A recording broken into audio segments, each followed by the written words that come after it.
Bismillahirrahmanirrahim. Assalamu alaikum wa rahmatullahi wa barakatuh. Alors, je refais ma vidéo parce qu'il y avait des choses qui ne me plaisaient pas dans l'ancienne. Donc, on est toujours sur la partie 2 du debunk de l'AT. Alors, la partie 2, c'est sur le pari de Pascal. Donc, on écoute. Et puis, j'ajouterai mon commentaire au fur et à mesure, si le créateur le veut.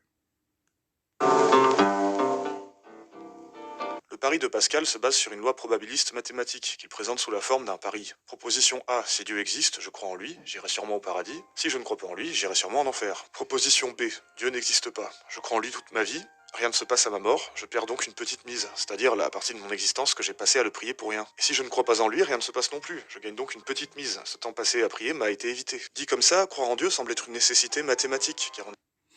Alors, vu comme il expose le pari de Pascal, ça paraît logique et évident. Il vaut mieux croire en Dieu. Quelqu'un de bonne foi te dit, selon les probabilités mathématiques, il vaut mieux croire en Dieu. Voilà. Quelqu'un de bonne foi. Maintenant, quelqu'un qui est athée, il peut te dire, ouais, c'est vrai, c'est évident qu'il vaut mieux croire en Dieu, mais moi, j'ai pas envie de croire en Dieu. Voilà. Et puis, il y a les malhonnêtes qui disent, en fait, c'est faux, il y a un vice de procédure, et il y a du sophisme ou je sais pas quoi, et en fait, tout cela, ils s'engouffrent dans une brèche où, au final, ils se font débunker parce qu'ils disent n'importe quoi. Pourquoi? Parce que c'est logique, en fait. Le pari de Pascal, il est tout à fait logique. Donc, tu peux pas le débunker. C'est quelque chose de logique. Et donc, à chaque fois, ils s'engouffrent dans la mauvaise foi, la malhonnêteté, etc., etc. Bon, on va voir. Tout à gagner et presque rien à perdre. Bien entendu, l'objection est de lui dire de quel paradis tu parles, de quel enfer, à quelle sauce je vais être cuit si je ne crois pas en Dieu. Alors, comme j'avais dit dans la vidéo d'avant, alors on parle du paradis éternel et de l'enfer éternel. C'est-à-dire, on parle des religions qui proposent comme punition l'enfer éternel si tu ne suis pas les codes que le Dieu te révèle, et qui te propose le paradis si tu suis les codes que le Dieu te révèle. Et le paradis éternel et l'enfer éternel, bien sûr. Car oui, dans son calcul, Pascal ignore volontairement un obstacle de taille, la duplicité des religions. Pascal était très dévot, pour lui seul le christianisme était vrai, sauf que la probabilité des autres religions à dire la vérité ne peut pas être niée, et leur... Alors, la multiplicité des religions, bah, ça n'invalide pas le pari de Pascal, en fait. Donc, comme je disais, c'est une erreur de logique manifeste. Et pour moi, ça démontre... Alors, je pense pas euh, qu'ils soient de bonne foi, ces gens-là, quand ils sortent cet argument-là. Je pense pas, parce que c'est des gens intelligents. Dans le sens logico-mathématique. Je pense que c'est des gens qui sont un QI tout à fait correct. Donc, c'est des gens intelligents. C'est des gens qui réfléchissent. Tu regardes leur chaîne, ils te parlent de mécanique quantique, ils te parlent de choses, voilà. Ils ne parlent pas des choses que le français lambda moyen à 80 QI te parle. Ou 90 QI te parle. Ils te parlent de vraies choses, voilà. Donc, pour moi, cet argument, c'est de la mauvaise foi qui est faite sciemment, pour moi. Et c'est une erreur de raisonnement. C'est pas parce que tu as une multiplicité de religions que ça invalide le pari. Au pire, bah, tu choisis entre ces religions. Dans tous les cas, si pour toi elles sont équiprobables, voilà, si pour toi elles ont toutes le même potentiel, parce que quand tu réfléchis, elles n'ont pas toutes le même potentiel. Il y a des religions plus crédibles que d'autres. Mais bon, admettons, ils sont 20, 30, 40, 1000. Bah, tu choisis entre ces 1000-là. Voilà, c'est tout. Et dans tous les cas, il y a le Dieu de Pascal. Et bon, nous, on va le faire avec l'islam. Nous, il y a Allah, on va faire avec l'islam. Allez, on va prendre l'exemple avec l'islam. Dans tous les cas, il y a Allah qui te dit que si tu ne suis pas ses préceptes, tu vas aller en enfer. Tu fais ce que tu veux. Tu peux me dire, il y en a 1000, il y a 1000 autres religions, mais dans tous les cas, si tu suis pas, enfin, si tu choisis pas une de ces 1000 religions qui proposent l'enfer éternel si tu suis pas leurs préceptes, eh ben, tu as 100% de chance de perdre s'ils existent. Si les dieux de ces religions existent, tu as 100% de chance de perdre le pari. Donc, de gagner moins l'infini. 100% de chance. Et celui qui va parier entre ces 1000 religions, ou je sais pas combien tu dis, eh ben, il aura une chance sur 1000. Mais il aura plus de chances que toi de gagner, que toi, tu as 100% de chance de perdre, s'ils existent, bien sûr. Et s'ils n'existent pas, bah, au final, euh, bah, il aura rien perdu, quoi. Comme le pari de Pascal, enfin, comme le stipule le pari de Pascal, tout simplement. Donc, en fait, la multiplicité des religions, c'est pas un argument. C'est pas un argument. Et déjà, la réalité, c'est que des religions où un dieu te donne une conduite à suivre, des préceptes dans un livre, et te promet le paradis éternel si tu suis ce livre, et te promet l'enfer éternel si tu ne suis pas ce livre, si tu désobéis, il n'y en a pas beaucoup. Moi, je connais la religion chrétienne, la religion musulmane et la religion juive. Bon, après, il y en a certains qui disent que la religion juive, il n'y a pas d'enfer. Après, ça reste à débattre. Et d'enfer éternel, une religion qui propose un enfer éternel avec un code à suivre, c'est-à-dire un guide, il n'y en a pas beaucoup. Hein. Soyons sérieux. Voilà. Il y en a pour moi, voilà, il y en a 3 ou 2, selon certains. Donc, il faut choisir entre ces deux. Donc, voilà, tu as une chance sur 2. Si on réfléchit, tu as une chance sur 2. Ça veut dire que celui qui choisit, il a une chance sur 2 de soit aller en enfer ou soit aller au paradis si l'un de ces deux dieux existe. Bon, je parle hypothétiquement, hein, bien sûr que moi je crois en Allah au jour dernier. Mais c'est pour expliquer, illustrer mon propos. Donc, si ces dieux existent, ben, il aura une chance sur 2 d'aller au paradis et d'éviter l'enfer. Par contre, toi, si tu joues pas, si tu participes pas au pari, tu as 100% de chance de perdre. Après, s'ils n'existent pas, bah, tu perds rien. Mais s'ils existent, tu as 100% de chance de perdre. Poids dans la balance est indéniable. On voit au fil de cette vidéo que les théologiens ont tendance à vite amalgamer Dieu, le concept en général, et Dieu, celui des religions. Vous savez, celui qui ne veut pas que tu te touches le zizi, ou qu'un autre homme le touche d'ailleurs. Le pari de Pascal est un exemple de cette confusion. Ainsi, si dans un premier temps le pari semble être une idée séduisante, il ne faut pas oublier que la probabilité de choisir la bonne religion parmi les milliers qui existent est elle relativement dérisoire, surtout que rien ne garantit qu'au moins une... Ouais, mais elle est peut-être dérisoire, mais elle est pas de zéro. Elle est peut-être dérisoire, mais elle n'est pas de zéro. Et il y a toujours ce Dieu qui menace d'enfer éternel. Donc peu importe le nombre de religions, le pari de Pascal marche. Parce qu'il y a toujours ce Dieu qui te menace de mort à l'infini. Donc dans les probabilités, vaut mieux essayer d'y croire, quoi.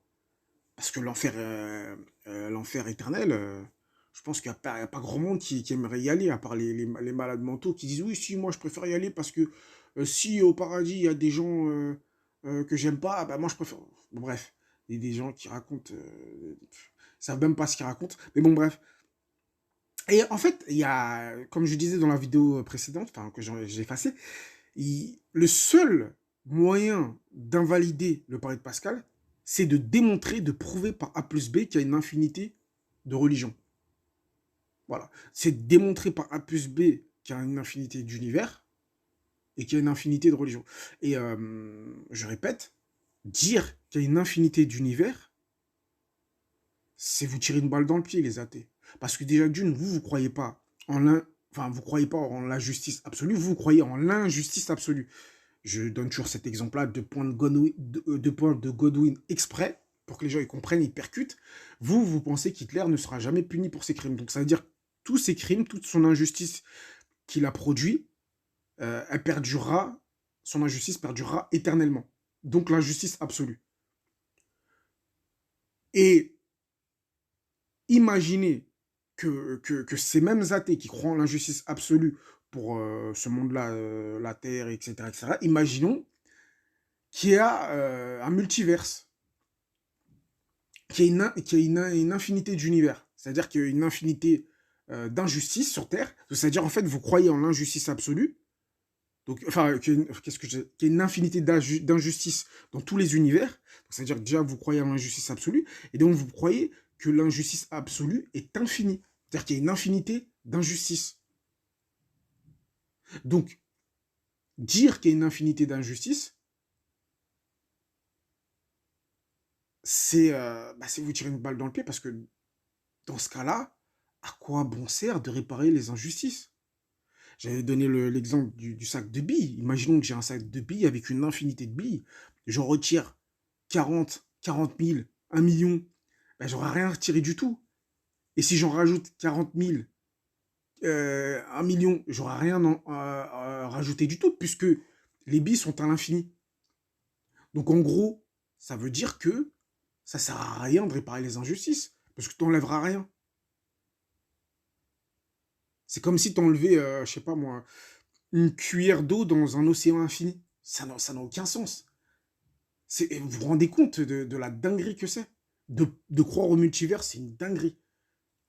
Les athées qui croient au multiverse, mais c'est vraiment une croyance de mehboul, comme diraient les Maghrébins. C'est vraiment, faut être un, je suis désolé, hein, faut être un malade mental pour penser ça. Quelle croyance, mais c'est un truc de fou. Bref. Donc c'est le seul moyen que vous avez pour invalider le pari de Pascal. Mais encore est-il, il faudrait le prouver qu'il y a un multiverse et qu'il y a des religions, etc., etc. Et même, admettons, vous dites qu'il y a 1 milliard de religions et 1 milliard de planètes, ben, ce sera toujours un nombre fini, dans tous les cas. Voilà. Ce sera toujours un nombre fini. Et voilà, faut rester les pieds sur terre, arrêter de raconter n'importe quoi. Un dieu qui est sur Vénus, qui a délivré le message, le vrai message sur Vénus, il va pas te punir parce que toi, tu es sur la Terre et tu n'as pas accès à sa religion, à son code et sa marche à suivre, son mode d'emploi à suivre. Faut être un petit peu sérieux, voilà. Donc, voilà. Soit vrai. Si ça se trouve, une religion éteinte depuis des millénaires avait vu juste. Ou si ça se trouve, cette religion n'existe pas encore ou n'a jamais existé. On sait pas en fait. Ce n'est pas seulement un clivage Dieu, pas Dieu qui nous oppose. Car si vous jouez au pari de Pascal mais que vous priez le mauvais Dieu, n'oubliez pas ce que disent les... Ah oui, oui, donc le Dieu qui a créé la planète, il a créé la planète, les cieux, l'univers et tout, et trucs, et sa religion n'existe pas encore. Ok. Ça a du sens ce qu'il dit ou... Pour moi, ça n'a aucun sens, hein, ce qu'il raconte. Commandements, vous savez ceux qui ont été gravés dans la pierre par Dieu lui-même avant d'être... On n'a jamais existé, on sait pas en fait. Ce n'est pas seulement un clivage Dieu, pas Dieu qui nous oppose. Car si vous jouez au pari de Pascal mais que vous priez le mauvais Dieu, n'oubliez pas ce que disent les 10 commandements. Vous savez ceux qui ont été gravés dans la pierre par Dieu lui-même avant d'être confiés à Moïse. Notez l'importance symbolique du premier de ces commandements. Tu n'auras pas d'autre Dieu que moi. Et bien entendu, le christianisme n'est pas la seule religion qui promet la damnation à ceux qui se détournent. Alors quand il dit ça, là, quand il sort cet argument-là, il s'exclut du pari, tu vois. Je sais pas pourquoi il s'exclut du pari. Il dit, c'est valable pour les religieux. Bon, bah, si vous croyez... Enfin, c'est pour ceux qui veulent appliquer ce pari, c'est que valable pour eux. Il dit, ouais, bah, imagine, tu mises sur le mauvais Dieu. Mais t'as un Dieu qui te dit, ouais, mais tu dois adorer que moi. Donc, il va te punir parce que t'as adoré un autre Dieu. Ce qui est vrai, ce qui est vrai. Mais toi, pourquoi tu t'exclus du pari? Parce que toi, si tu paries pas, t'as 100% de chance de perdre. Je comprends même pas pourquoi il y a le mec qui s'exclut. Lui, au moins, il aura une chance sur 2, ou une chance sur 20, ou une chance sur... Je sais pas ce que tu... Combien, en tout cas, il aura toujours une chance. Toi, t'auras 0 chance. Voilà. Donc je sais même pas pourquoi il a utilisé cet argument en disant, bah oui, nous, on est exemptés de ce pari-là parce qu'on a athée. C'est comme... attends, j'ai entendu... Psyodélique. Attends, je crois que c'est Psyodélique, il a dit un truc, il a dit... ouais, mais nous, pour nous, je crois, je vais pas trahir. En gros, je vais pas dire que c'est lui, mais en gros, il y a des gens qui disent, parce que je crois que j'ai entendu sa part, mais je suis pas sûr, donc je vais pas mettre ça dans sa bouche. Mais il y a des gens qui disent, ouais, moi je crois pas au paradis, donc le paradis n'existe pas. Vous voyez le niveau de réflexion, c'est pathétique, hein, franchement.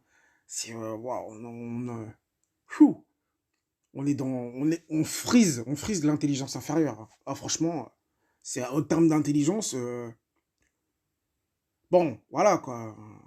Je veux pas aller plus loin, mais franchement, c'est chaud les copains. Alors, comme je crois pas, ça n'existe pas. Ok, ok. Donc voilà quoi. Donc je sais même pas ce que je disais, mais bon bref. Seul vrai Dieu. Lisez la sourate 5, verset 17, vous verrez que le sort réservé aux autres religions Ah oui, abrahamiques voilà, n'est guère... ouais. Parce qu'en fait, il disait oui, mais faut pas oublier que ouais, et si tu choisis le mauvais Dieu, bah tu peux être puni par le vrai Dieu. Ouais, mais toi aussi tu seras puni. Toi, parce que toi, c'est sûr que tu seras puni, parce que toi, tu n'auras choisi aucun des dieux. Donc toi, tu auras 100% de chance d'être puni. Et gagner moins l'infini. Comme dirait ma mamie, tu auras gagné le cocotier. Mais c'est un truc de fou. Bon, bref, Je vais finir là. Donc on voit que ils ont franchement le pari de Pascal, ils ont du mal, hein.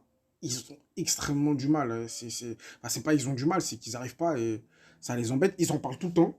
Ils disent qu'il a été débunké, débunké, débunké, mais ils en reparlent tout le temps, tout le temps, tout le temps. Donc sur ce, à la prochaine pour une prochaine vidéo, c'est le créateur le veut.